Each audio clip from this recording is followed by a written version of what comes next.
Bueno, muchachos, continuando con el comportamiento de la absorción de las proteínas en las interfaces, vamos a ver un ejemplo. Aquí, poliestireno, simplemente de manera natural, que se caracteriza por tener una hidrofobicidad. Cuando se dispersa agua sobre la superficie, vamos a ver una serie de burbujas, ¿sí?, debido a la tensión superficial que desarrollan sobre la superficie. Cuando este poliestireno se recubre con una proteína hidrofílica, vamos a encontrar que las gotas ya no se articulan sobre la superficie y se integran a nivel microscópico. Bien, aquí estamos mirando un ejemplo de cómo se puede transformar la superficie con la adsorción de proteínas, ¿sí?, ya sean hidrofílicas o con una actividad biológica particular. Recuerden que adsorción con D, adsorción, como la ven aquí, es un fenómeno en el cual hay adherencia, ¿sí?, hay una interacción de fuerzas. Bien, hay unos tipos de enlace que generalmente son no covalentes, ¿sí?, son fuerzas intermoleculares que permiten entonces, de cierta manera, mantener una cohesión entre las moléculas. Algunas son irreversibles, otras, por lo general, cuando se pueden retirar, son reversibles. Contrario a la adhesión está la absorción, con B. Bien, la absorción es, por ejemplo, el agua que penetra una esponja, ¿sí?, simplemente entra en la estructura, más puede que no interactúe de una forma adherente o adhesiva. Para mostrar un ejemplo práctico de la funcionalidad que pueden tener esas proteínas, algunas aplicaciones van, por ejemplo, con la aplicación de recubiertas hidrofóbicas, ¿sí? Entonces, miremos este ejemplo. En este caso, miren, se recubre con unos polímeros sintéticos altamente hidrofóbicos, superficie de lignina, papel, ¿sí?, y vemos cómo se logra una interacción nula. Bien, aquí en el caso, para el papel que no está recubierto, miramos una interacción. Prácticamente las moléculas de agua penetran la lignina. Aquí, por ejemplo, muestran la capacidad de esta sustancia solamente colocando una gota, dejando caer una gota sobre una superficie, y miran el efecto que tiene y cómo recubre toda la superficie. Entonces estamos frente a una sustancia hidrofóbica, ¿sí? Aquí, por ejemplo, hacen unas pruebas de revestimiento en donde se somete pues un dispositivo electrónico. Fracasa básicamente si no es recubierto. Bueno, aquí está la prueba de la servilleta, por ejemplo, es una prueba mucho más sensible. Se vuelven totalmente hidrofóbicas.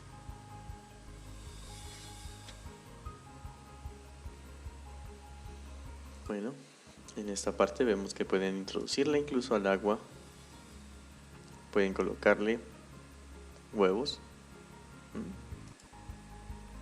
Mire, ketchup, bueno, la de ketchup, mire, la salsa de tomate. Recubre una gran cantidad de superficies. Miren esto, muy útil, ¿verdad? Bolitas de algodón, por ejemplo, que las sumergen. Bueno, ahí están haciendo una serie de pruebas casi que hipnóticas. Miren.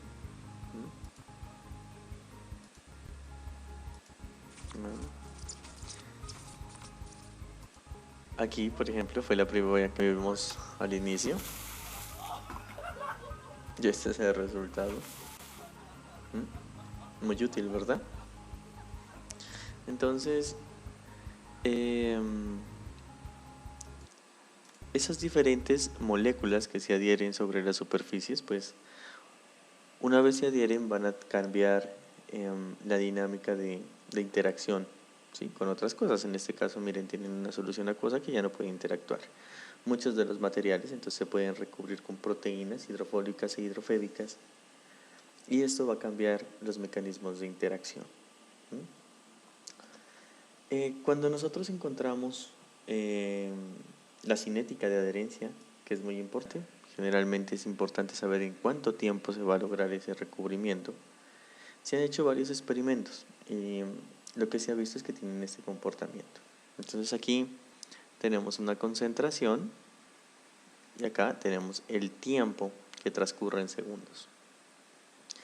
Aquí vemos que cuando colocamos un sustrato a una proteína en particular, esa proteína se adhiere rápidamente a la superficie hasta que prácticamente no queda más espacio.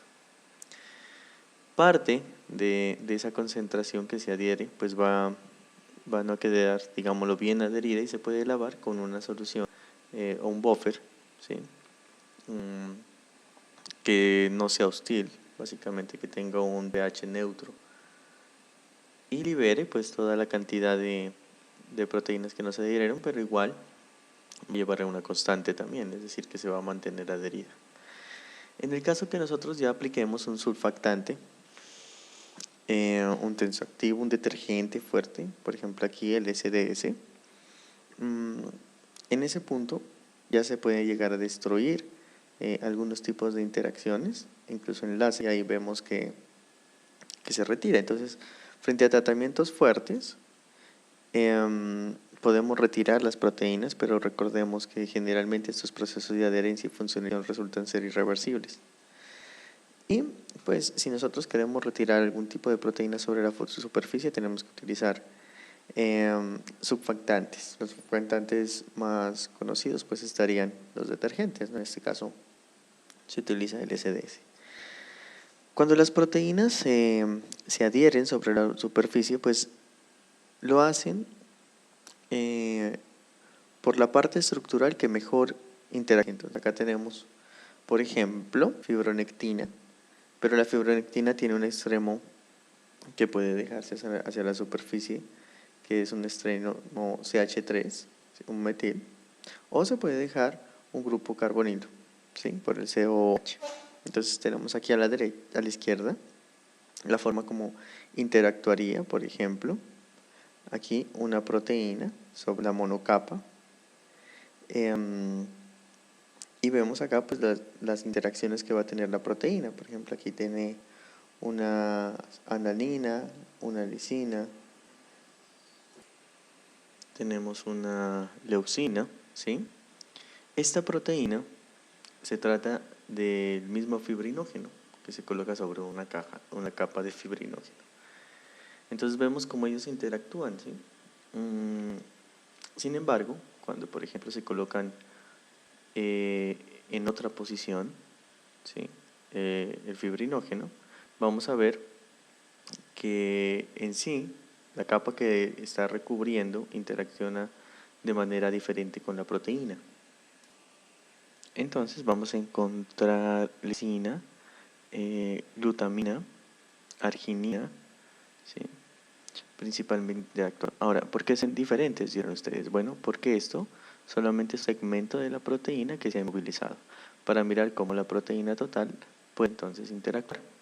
Bien, entonces aquí lo que estamos observando es que dependiendo de la configuración de la monocapa de la molécula y de las cargas que se pueda tener, las proteínas, una misma proteína, pues se puede unir de manera diferente.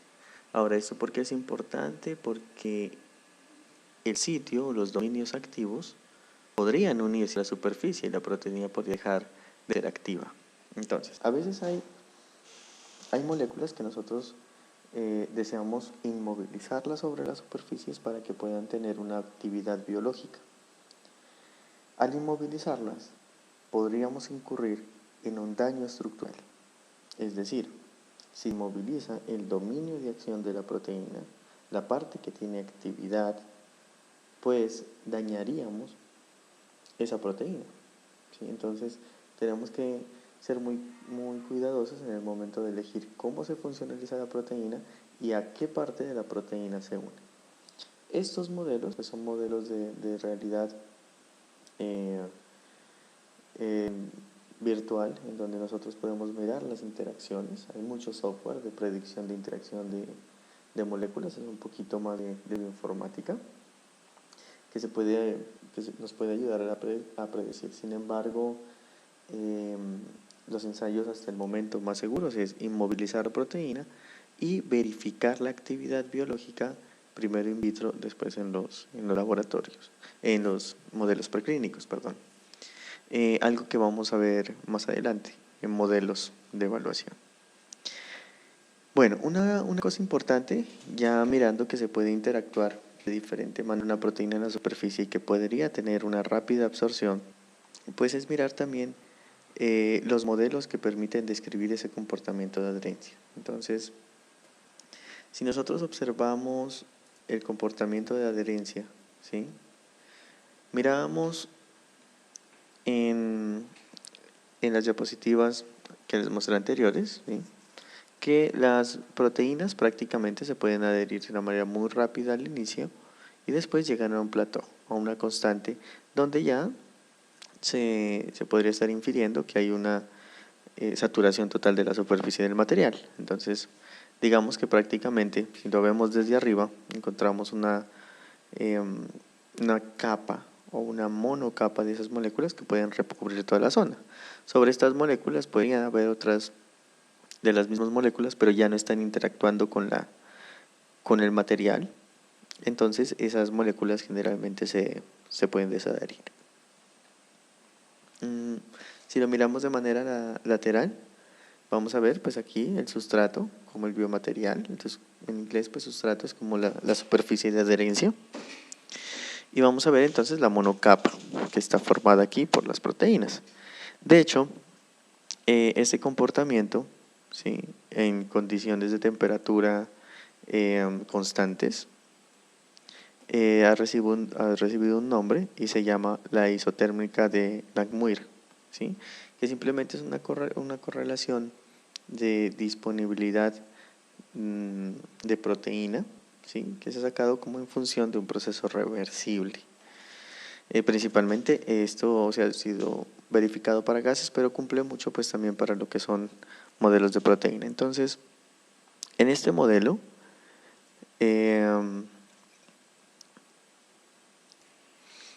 teta es la fracción que ocupan las proteínas sobre la superficie.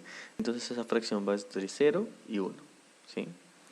P sería la cantidad de la proteína, sería la concentración, masa por unidad de volumen, y Kd sería la constante de disociación, pues que a su vez está dada por la asociación y disociación de la proteína y el sustrato, ¿sí?, como un proceso reversible. Entonces tenemos que la proteína se asocia con el sustrato, pero también se puede desasociar, algo que ha sido pues bien correlacionado con gases y que pues se puede extrapolar a lo que son adherencia a proteínas. Sin embargo, pues el modelo no se adapta muy bien a algún tipo de proteína, habría que probarlo. Bueno, entonces en el siguiente video vamos a ver qué pasa cuando hay más de una proteína y cómo es el comportamiento de adherencia.